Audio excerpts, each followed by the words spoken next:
We're pushing up towards, the highs again, really on what I would see as, not very good volume. And the fact of the matter is that we're seeing some serious volatility in the market, which I think bodes not particularly well as we move forward. All right, so you mentioned two things here. You're watching volume, you're watching volatility. What other signals do you have your eyes on, Dan, that will tell you what we could be in for next? If you look at the Dow for a longer term chart pattern, if you look back over the last year and a half, there has been a chart out there circulating the last couple of months that it looks very similar to the 1929 chart that they saw. So, I mean, that's, I think, playing into some traders' minds as well, as you see. The time period is exactly the same time period. That is incredible, really, when you look at it. It's chilling. It really is, because we joke about it, we're but it's just chilling. About to go up. As they do, and then it went straight down. So so April 2nd, 14 is really the bottom of the crash. And if this chart were to hold up, it would drop from over 16,000 where it is now down to somewhere in the 12s. It looks like that would be significant. Yeah.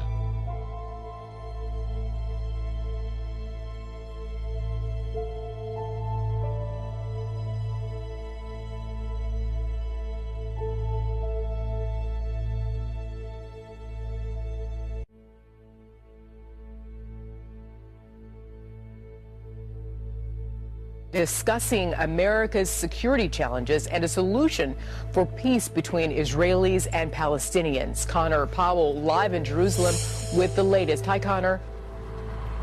Hi, Arthur. Well, Secretary of State John Kerry spent the last 9 months shuttling between Washington and Jerusalem trying to craft an agreement between the Israelis and Palestinians. And despite the lack of sort of tangible progress so far in crafting that deal, Kerry said today he is optimistic a deal can be reached, at least a framework agreement can be reached by the end of April. Both Israeli and Palestinian publics have overwhelmingly supported a peace agreement, according to polls taken in recent weeks and months. What happens in the next couple of weeks will really dictate what happens for the long-term peace agreement going forward, Arthel. Some serious tug of war to come. To your health tonight, the next time you visit Roper St. Francis, instead of sticking out your tongue and saying, ah, you might hold up your hand as a wave of infrared light tells the Roper staff member who you are.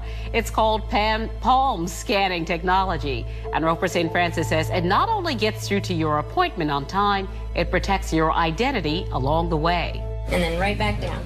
It may look like something out of science fiction. Just basically a small scanner that allows us to take a picture of the vein pattern in your hand. Our palm scanners are the new patient identification system that we're using throughout all of Roper St. Francis healthcare system to make sure we accurately identify the patient each and every time they come in and present for a visit. And Roper St. Francis says palm scanning is one way to access your unique electronic health record, to review your history and document your care each visit. When it comes to financial transactions, signatures can of course be forged and PIN codes and passwords can be cracked. But I'm about to authorise a credit card payment using one of the most secure methods around. It's a system called Pulse Wallet. It has an infrared camera in there which scans the vein pattern in my hand. That pattern is as unique as a fingerprint and far more difficult to copy. The technology, developed by Fujitsu, is already in use in cash machines in Japan and Brazil, and it could soon find its way into shops in the not too distant future. One of the world's giant retailers, the British supermarket chain Tesco, is to kick off facial recognition technology to improve its advertising strategy. But privacy campaigners are already sounding the alarm, as RT's Laura Smith explains. So say it's Thursday morning, I walk into a shop, in it all the usual stuff, plus a special camera that scans my face. It recognises that I'm female and aged between 30 and 45. If you think that's something out of a futuristic movie, think again. It's what's happening now. Today, the government takes on the issue of facial recognition technology and your privacy. Tech companies are among the groups coming to Washington to help create the first voluntary guidelines. 60 Minutes correspondent Leslie Stahl began looking into the impact last year.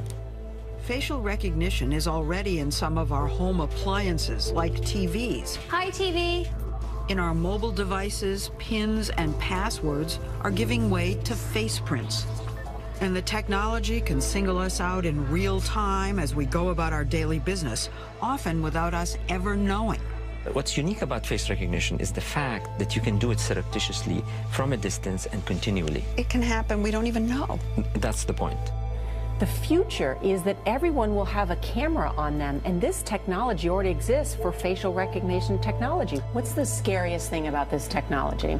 Basically, there are databases being created right now of your face, matching that to your profile. Part of what the government is going to look into is to try to create some rules and some regulations to say that if you do create a database like this, that you have to actually explicitly be a part of it instead of being included by default.